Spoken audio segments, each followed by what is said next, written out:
बिस्मिल्लाहिर्रहमानिर्रहीम, अस्सलामु अलैकुम। आपको खुशामदीद कहते हैं बोल न्यूज़ की खुसूसी नशरियात में, और मैं हूं आपका मेज़बान सलमान मिर्ज़ा। जनाब वाला, गुज़िश्ता रोज़ पाकिस्तान तहरीक इंसाफ के सरबराह इमरान खान साहब ने कौम से खिताब किया और अपने खिताब में उन्होंने निगरां वज़ीर आला पंजाब की तैनाती के हवाले से दो अहम फैसले किए और उस फैसले का बरबला इज़हार भी किया।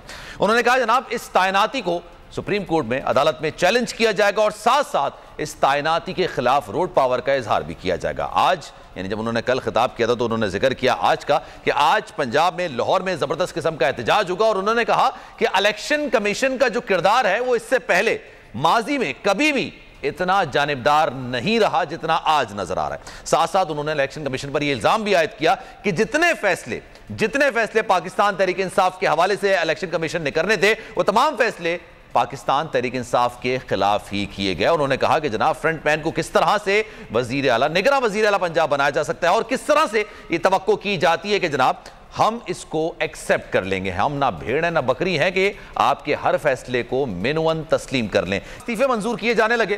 पहले पाकिस्तान तहरीक इंसाफ ने इस्तीफे जमा कराए थे। हुकूमत कमीशन से मौकिफ था कि जनाब आप पार्लियामेंट में आए, पार्लियामेंट में आके अपना किरदार अदा करें, लेकिन उससे पहले 10 इस्तीफे मंजूर किए गए, फिर तकरीबन 35 इस्तीफे मंजूर किए गए, फिर 35 इस्तीफे मंजूर किए गए। टोटली तकरीबन 80 इस्तीफे हो चुके थे और आज सुबह उन्होंने मजीद 43 इस्तीफे मंजूर कर लिया। मुनहरिफ अराकीन को छोड़ के, पाकिस्तान तहरीक इंसाफ के साथ मुनहरिफ अराकीन को छोड़ के तमाम इस्तीफे अब मंजूर किए जा चुके हैं। अच्छा, जब गुज़िश्ता रोज़ ये एहतजाज भी किया जा रहा था आमिर डोगर की जानिब से और कहा जा रहा था कि जनाब हमारे इस्तीफे मंजूर नहीं किए जाएं, हम बाकायदा ये इलेक्शन कमीशन में जा रहे हैं, स्पीकर कौमी असम्बली के स्पीकर के ऑफिस में जा रहे हैं, लेकिन उसके बावजूद हमारी सुनवाई नहीं हो रही, तो अब जो ये इस्तीफे मंजूर किए गए हैं इनकी कानूनी हैसियत क्या होगी, इस पर जरा मजीद बात कर लेते हैं। आरिफ चौधरी साहब इस वक्त हमारे साथ मौजूद हैं, एडवोकेट माहिर कानून, उनसे जरा मजीद जानते हैं।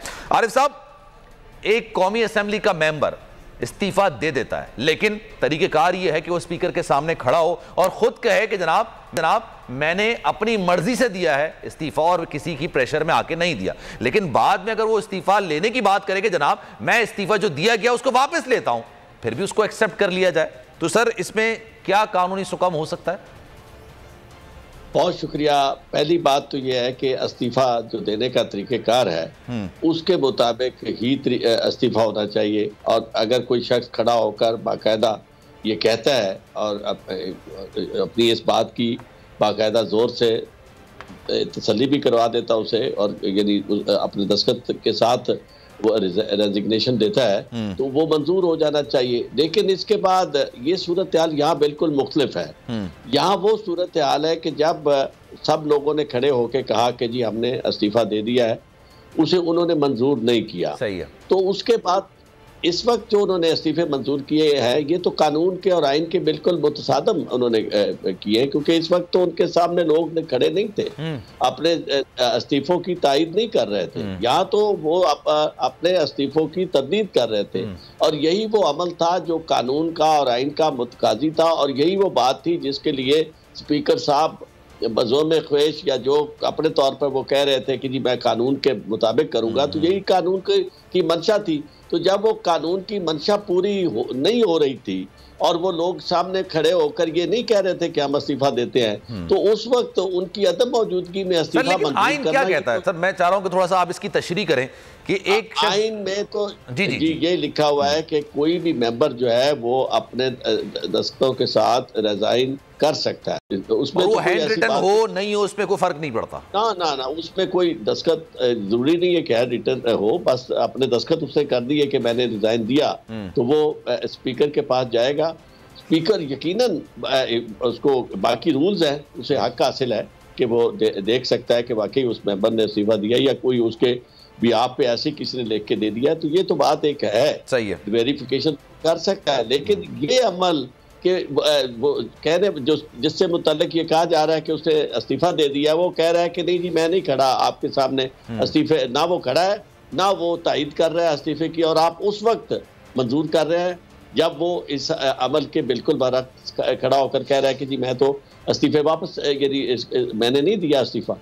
तो ऐसी सूरत में मैं समझता हूँ कि अदालत में अगर जाएंगे तो ये बात इनके हक में होगी पीटीआई के, और शायद इस स्टेज पे ये बात भी सामने आया कि ये वो वक्त था कि जिसमें चीफ जस्टिस ऑफ पाकिस्तान ने खुद इमरान खान साहब को कहा था कि भाई आप क्यों नहीं चले जाते असेंबली में वापस। सही है। तो इमरान खान ने तो वो बात पूरी कर दी अपने तौर पर कि वो असेंबली में लेकिन जाने सर ये जो आप बात कर रहे हैं ये एप्लीकेबल होगा जो कि आज इस्तीफे मंजूर किए गए 43 से 45 के करीब जो ये इस्तीफे मंजूर किए गए, ये एप्लीकेबल आज पर है। इससे पहले जो 35 इस्तीफे मंजूर किए गए थे वो चैलेंजेबल हैं या वो चैलेंजेबल नहीं है? देखिए, सारे वो इस्तीफे जो उस कानून के मुताबिक नहीं है, जिस कानून का ये बार बार जिक्र करते रहे हैं, वो सारे के सारे चलने वाला। हाँ जी, फर्दर यानी मतलब ये कि अगर ये डाउट था इन्हें तो उस डाउट को जब तक ये क्लियर ना करते उस वक्त तक तो इस्तीफे मंजूर नहीं होने चाहिए थे।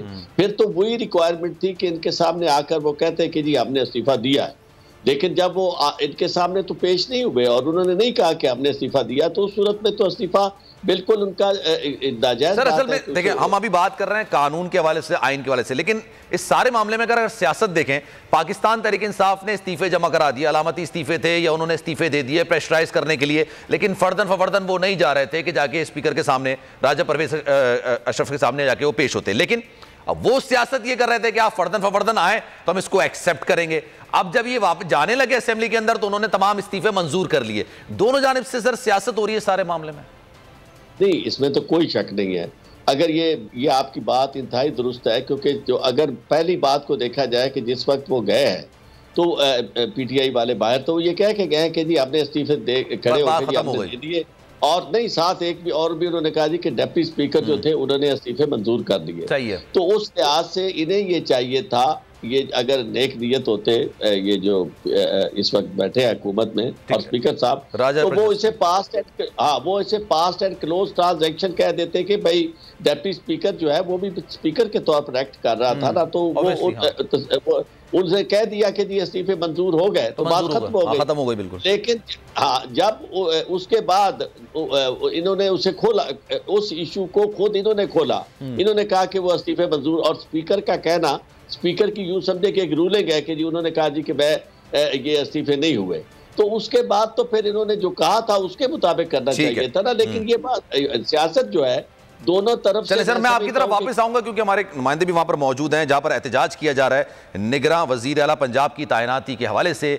कल गुज़िश्ता रोज खान साहब ने कहा था कि वो एहतजाज करेंगे। आज लाहौर में एहतजाज किया जा रहा है, सूबाई इलेक्शन कमीशन के ऑफिस के बाहर वहां पर एहतजाज किया जा रहा है।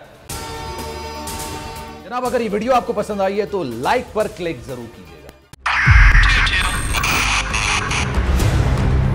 2022 और तोहफे भी देखे गया पाकिस्तान की आवाम को। पाकिस्तान की आवाम को एक तोहफा ये दिया कि आवाम को पता चल गया कि पाकिस्तान का मीडिया क्या है। साल 2022 में सबसे ज्यादा देखे जाने वाला चैनल बोल न्यूज रहा नंबर 1। हमने बहुत सारे शोज और ट्रांसमिशंस की, पूरा साल मुसलसल जदोजहद में निकल गया कि ये वोट ऑफ कॉन्फिडेंस के पीछे कौन लोग थे। तोड़े रेटिंग के सभी रिकॉर्ड। सोशल मीडिया पर भी सबसे ज्यादा तेजी से 2.4 बिलियन व्यूज का संगे मील अबूर किया। एंकर्स को भी आवाम में सबसे ज्यादा मकबूलियत मिली और सोशल मीडिया पर भी बोल रहा सब पर भारी। सब्सक्राइब करें और बेल दबाएं ताकि कोई खबर रह न जाए।